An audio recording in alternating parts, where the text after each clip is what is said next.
In this video, we're going to talk about 10 lessons that will make or break your creative career, but I actually have an alternative title. I'm going to have to read it to you though. Being creative is basically my whole personality, so I guess I have to make things for the rest of my life. Oh no, why did I choose this? Please send help. JK, I love this. I really love this, but also being a professional creative is hard, like really, really, really hard. Hi, my name is Justin, and in case we haven't met, I quit my job as a creative director to build a company that resets how we live, work, and play. It's called So Curious, and you're going to learn more about it a little bit later in the video. But outside of my professional career, I followed every creative dream that I had, like literally every single one. This is how I thought my career was going to go, and this is how it actually turned out. Number one, define your vision for life, but be okay if it does not go exactly the way you planned it. Oh, okay. So this is Little J. Oh my God, I was such a cutie pie. Look at the glasses. Y'all, my glasses are still that big. I will tell you 3 things that Little Justin loved: Taekwondo, Jean-Claude Van Damme movies, and going to Wendy's and getting a quadruple cheeseburger.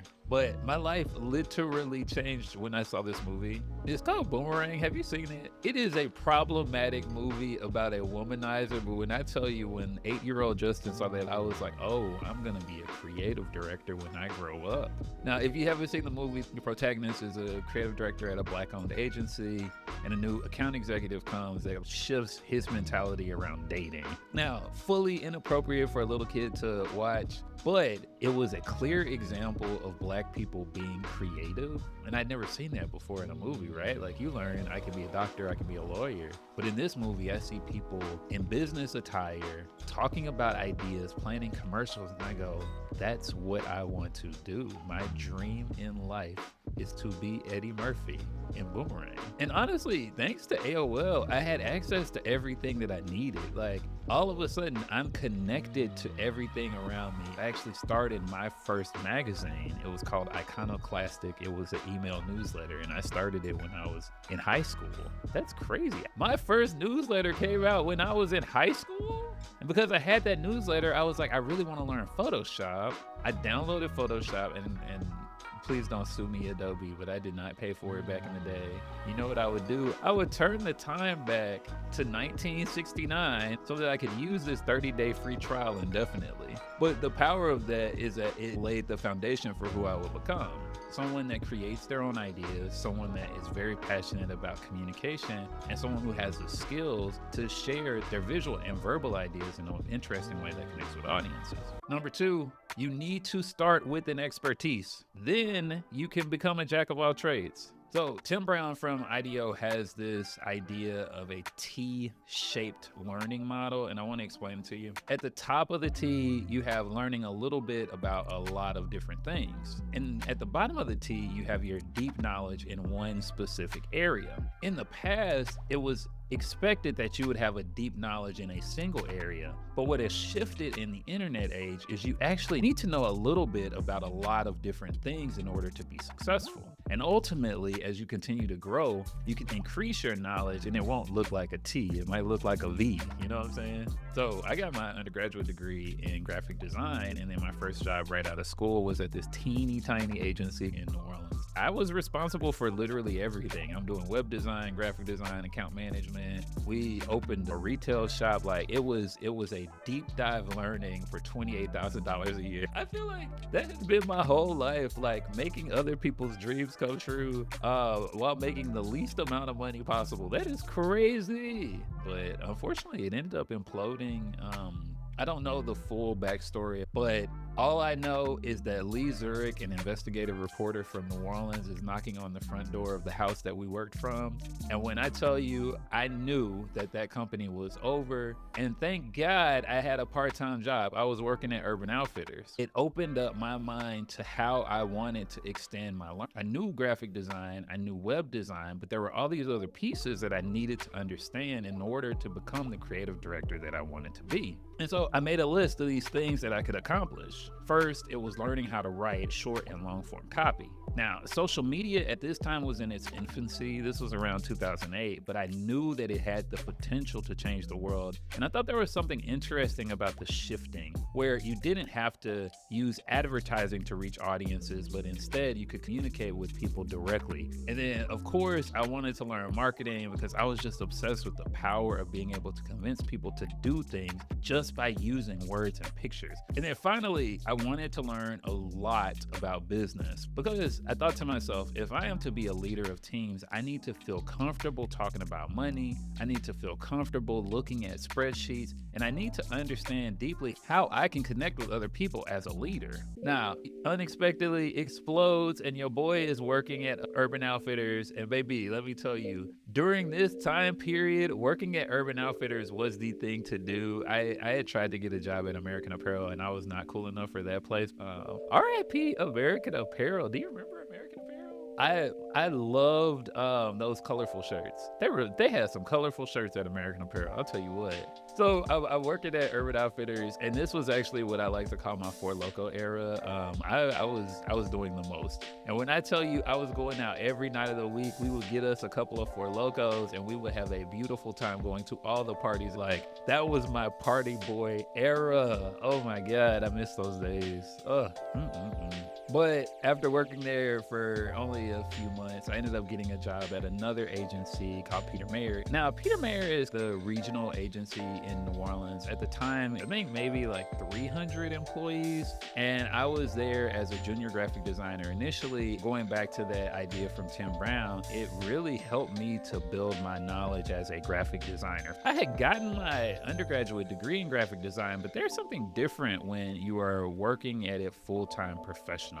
My boss at the time, his name was Neil Landry, hammered into me this idea that you are responsible for doing the best work possible, and if that work takes time, then you take the time to do it. I think I had always been rushing and trying to push as far and as fast as I could, as quickly as possible. But what he taught me, and I love it, what he taught me is that it's okay to slow down. In fact, he would oftentimes go, I want you to make 10 different variations of this because you are so fast, because I want to see how good a piece of work you can do. And that has served me well, because now, even to this day, I will force myself to make multiple drafts of something because I know eventually I'm going to make something that I think is super fly, not just something that's super fast. Now, while I was working at Peter Mayer, I had the opportunity to do the branding for the city of New Orleans. Free piece of extra advice. If your portfolio has pieces in it that you think are not fly because the client made you make changes to them that you don't like, you realize you can redo it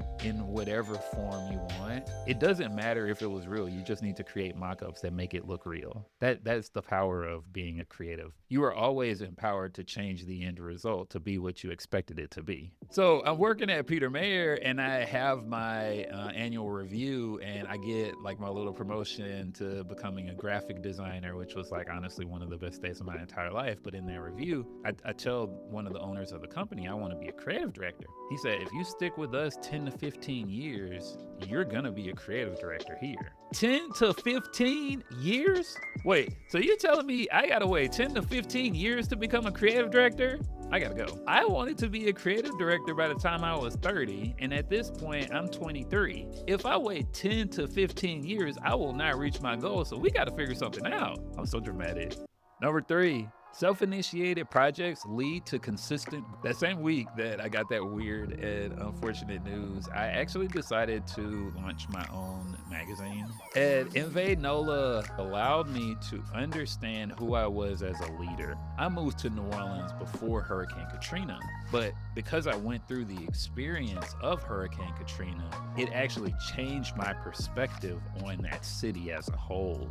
And it made me feel like I wanted to be a part of rebuilding this wonderful place that I know and love. So with Invade NOLA, my goal was really to tell the story of the people in my generation, these millennials. I was running a collective blog, and we were posting on that blog constantly, like at least 10 times a day, because this was in the height of that blog world, like 2008, 2009, 2010. Posting content regularly about the people, places, and things happening in New Orleans. That was a special time in New Orleans because it felt like anything that that you wanted to create, you could create because people believed.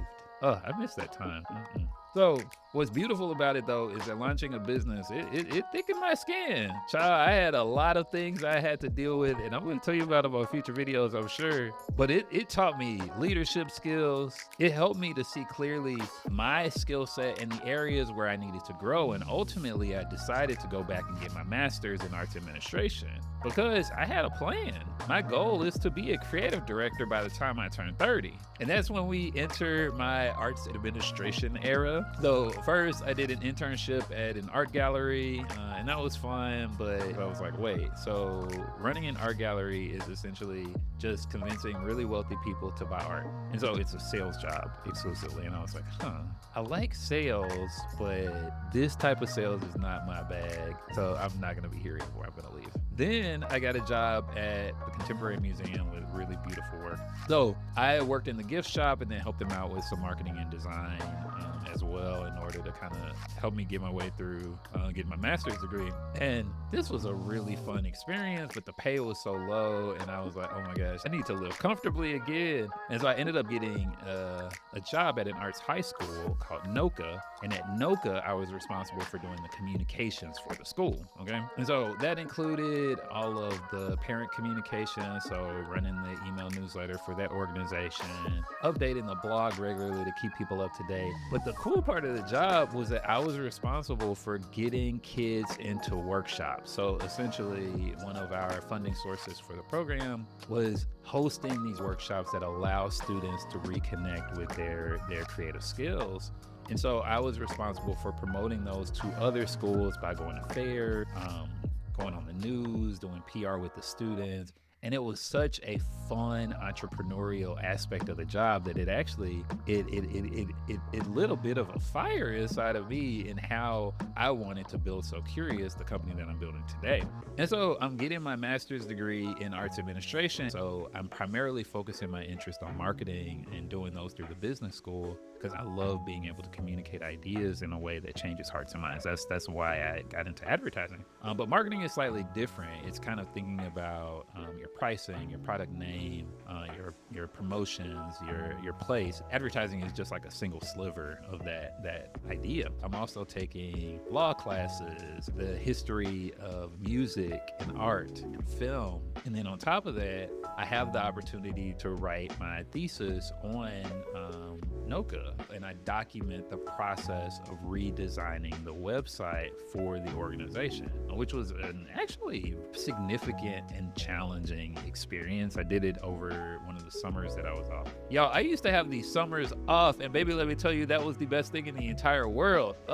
Why can't we just have the summers off in the United States? That would be such a gift. Why can we not have the summers off in the United States? Now, the beauty of that experience is that it finally gave me the confidence to launch my first business. Number 4, everyone is just making it up as they go. Now, running a business means that you wear a lot of hats. I had to be the account executive, I'm the designer, I'm managing freelancers, I'm doing all the sales. I was up here working myself into an early grave because I was doing more work than was possible for one human being. But I will say it refined my aesthetic.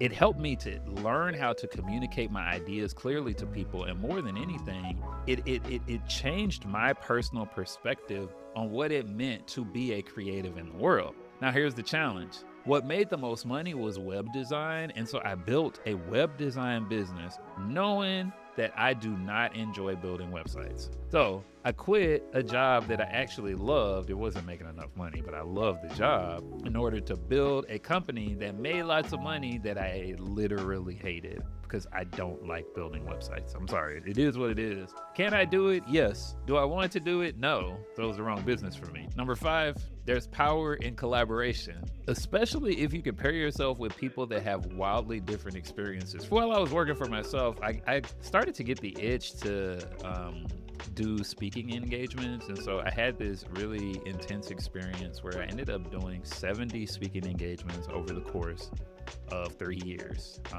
This is still mind-boggling to me. I think it was partially because my notoriety in the city had increased exponentially. And on top of that, I was doing all the things that were necessary to get my face in front of as many eyeballs as possible in the city of New Orleans. But I wanted also to be able to do this on a traveling scale. And so I booked my first conference.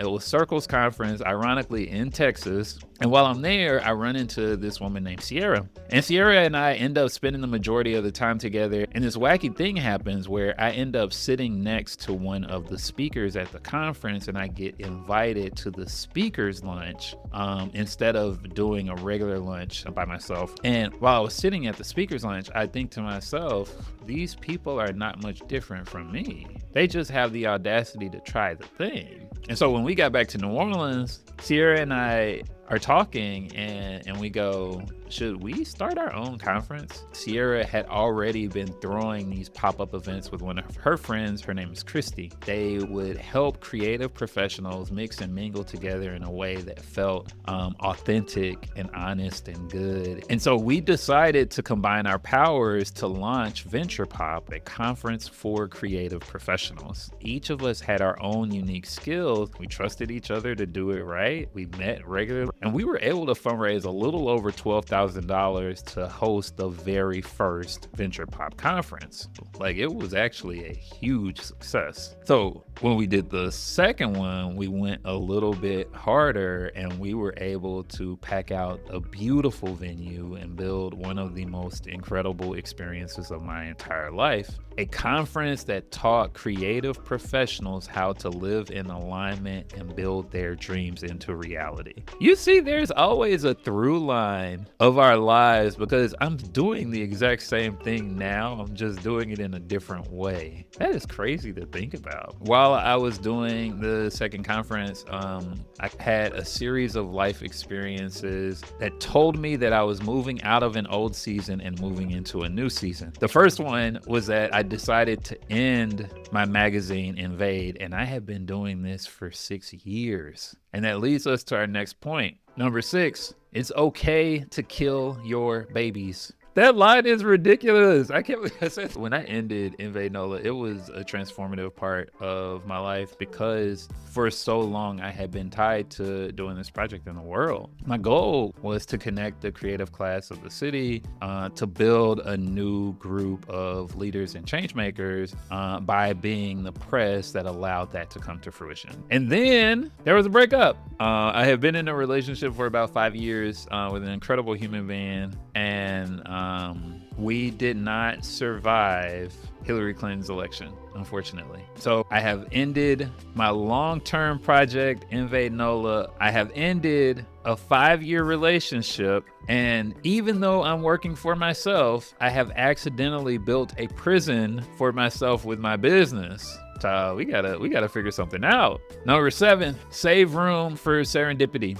After the breakup, I changed as a person. I feel like that was one of my first major breakthroughs in my perception of self. And I like to call that my emotional intelligence era. This was my season of going to therapy for the first time, my season of learning about wellness and self-care, my season of getting out of my propensity to work myself to death and instead to give myself the space to feel my feelings. Because I think even though I've always been an empathetic person, a kind-natured person with a good heart, I did not always turn that same level of love and care that I would give to other people to myself. And so for the first time ever, I was responsible for taking care of my heart in a way that made sense. And this is when I picked up all of my favorite skills. I learned to journal. I started drawing again. I refound myself. Now, mind you, I have built my own design studio, but I feel like it's a prison because I'm not doing what I want to do. I'm taking a walk around my neighborhood and I decide I want to quit my business, but I'm like, I don't know what I'm supposed to do next. And so I'm walking through the neighborhood and I go to my favorite coffee shop in New Orleans. It's called High Vault.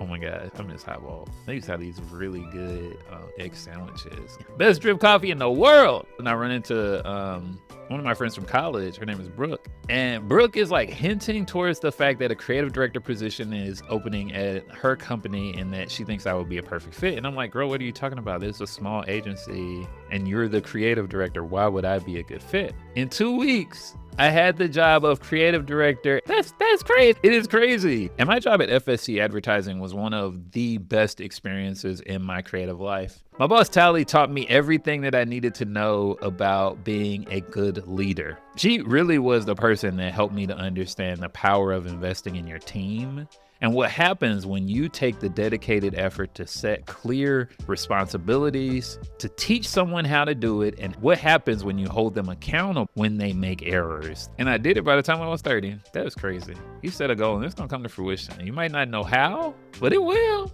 If you allow serendipity to take its course, if you allow your intuition to lead you where you need to go, you know it's gonna work out, so let it work out. Now, while I was at FSC Advertising, I got to work on some really interesting projects. The biggest one of them was this campaign called One Time in New Orleans, and I actually was fortunate enough to win Creative Director of the Year for one of the commercial spots that we did with that campaign. Oh my gosh, I love that time period. But in my life, when I am ready to move out of a season, the universe will give me the most intense signs that it is time to move on. And you want to know what the universe did? First, can I talk about this? I don't even know if I want to talk about this. I mean, like, I brought it up, so I guess I would talk about it. First, my ex's new boyfriend became my client. Then my ex became my client. So I'm interim president of the agency at this point because my boss is having her second child and she needed me to step up.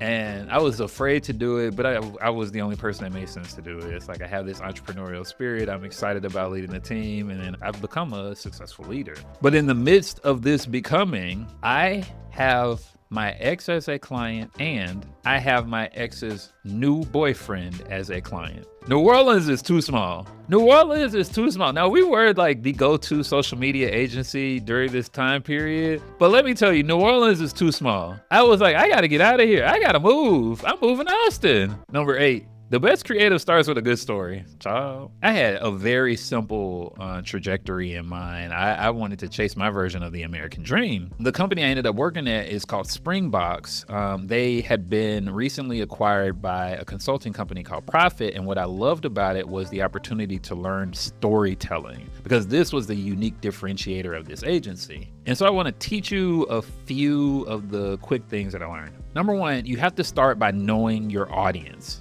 The more you know about your audience, the more likely you are able to connect with their hearts. Number 2, everything is literally sales. Anytime you are trying to convince someone of something, you are trying to sell them on that idea. So being a creative person is actually a sales job. Number 3, the way that you build an emotional connection is by being vulnerable. And so by me sharing parts of myself, the extreme highs and the extreme lows that I have experienced over the course of my creative career, it allows me to be able to connect with you as a human being. But it's only when I'm willing to share myself that I'm able to make that connection. And finally, visuals are a tool to communicate complex ideas. In a world where everything is too complex, they simplify things into something that is interesting. It's actually why I love advertising, because words and pictures have the power to change hearts and minds. Now, the job was actually really great. I loved Springbox, and I want to give another shout out to my boss there, Steph. Oh my God, I miss you, Steph. You're the best.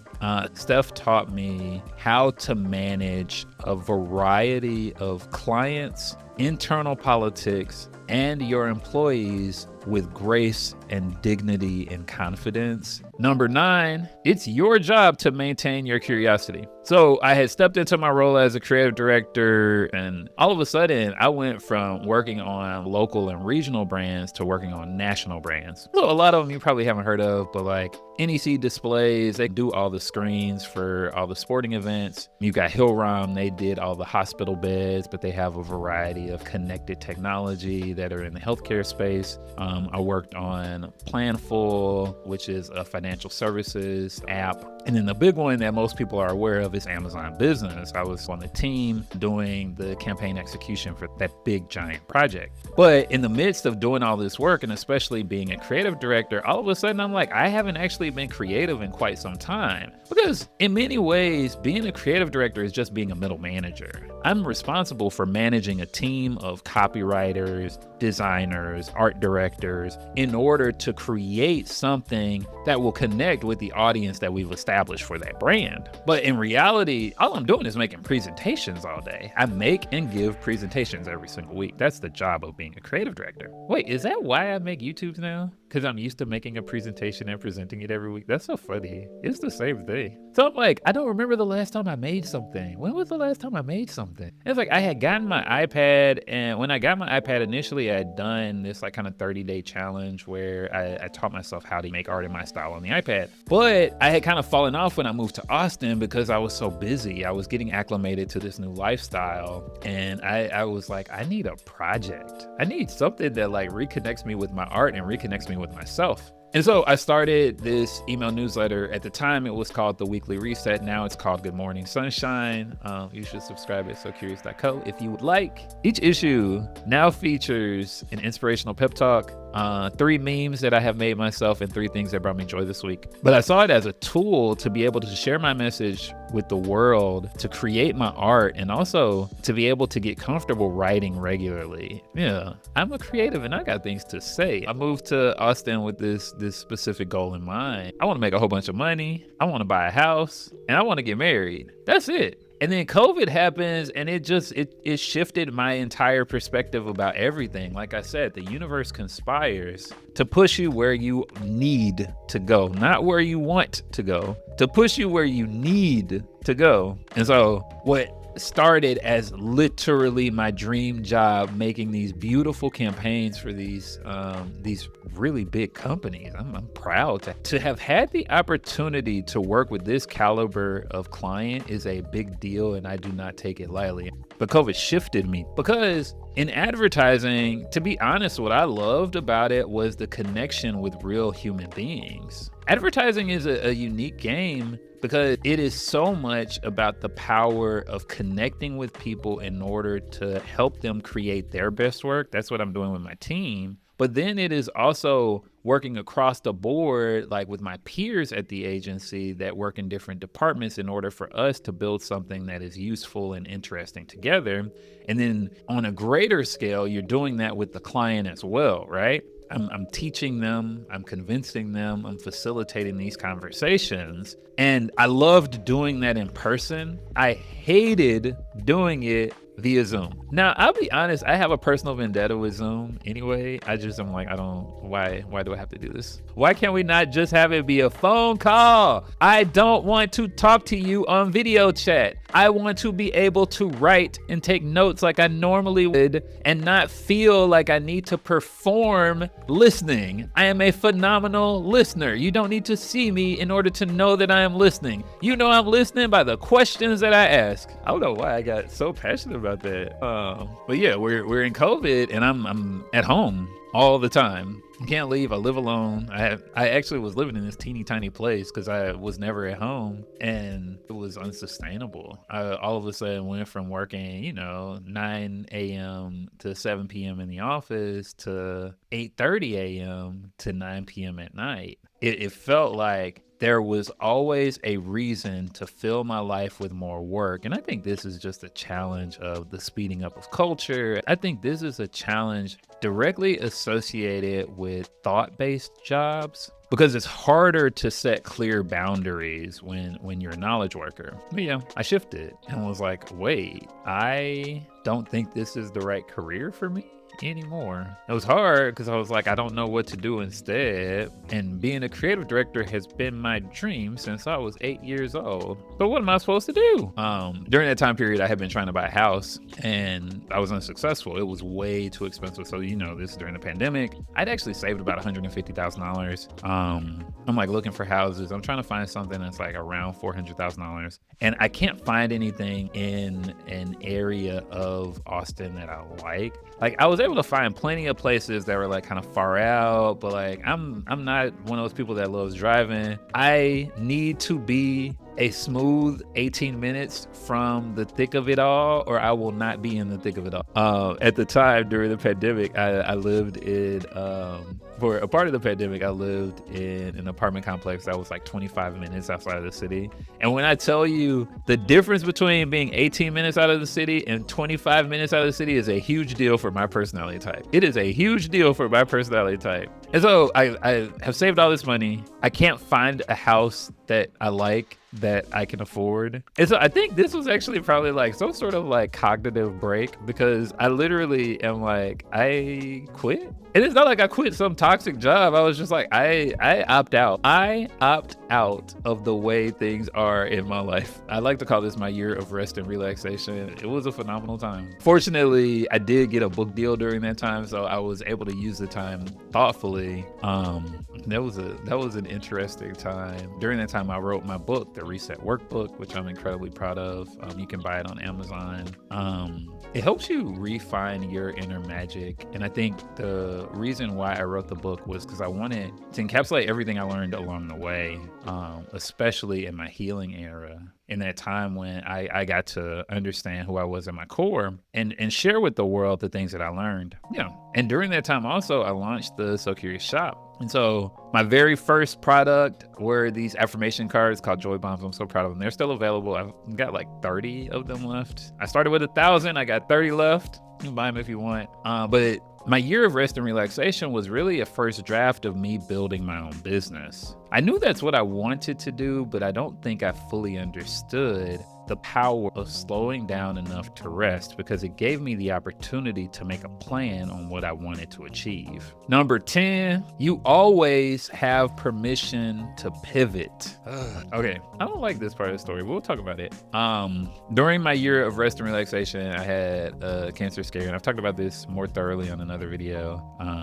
The video about my toxic corporate job. I don't want to talk about that too much in this. But I had to go back into the workforce, and the universe always provides, because literally within 2 weeks, I was able to find a gig, 100% paid health insurance, while I was going through one of the scariest seasons of my life. Now, working that job was a gift in that season of uncertainty, and it helped me learn a new set of skills.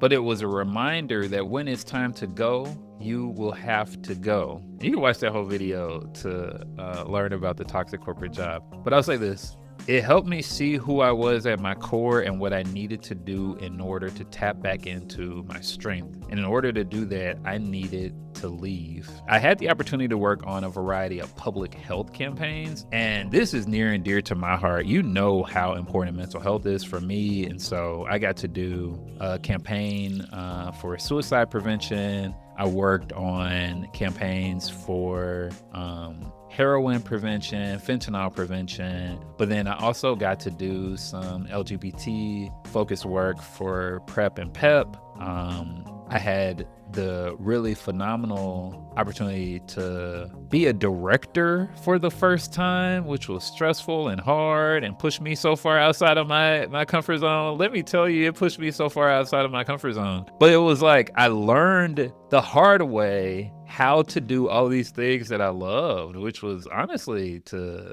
create media. So while it was the most toxic place that I worked, it actually was a gift, because it taught me the skills that I needed to step into this next chapter of my life. So what's next? I kind of left my last corporate job abruptly. I think it was time. The universe told me in clear and certain terms that it was time to leave. And even though I did not have my finances together to do it in the way that I wanted, I did it anyway. I kind of stepped into this new chapter of exploring what it meant, first, to rest and recover again, because I had hit another layer of growth and development that I needed to do. But then 2, to continue to sketch out what building my dream life would look like. And that brings us up to now. My goals are pretty much the same. Coaching people through my Creative Reset group coaching program, teaching people online through YouTube videos, and hopefully doing a few entertainment-based projects. I really like the idea of being a YouTuber now.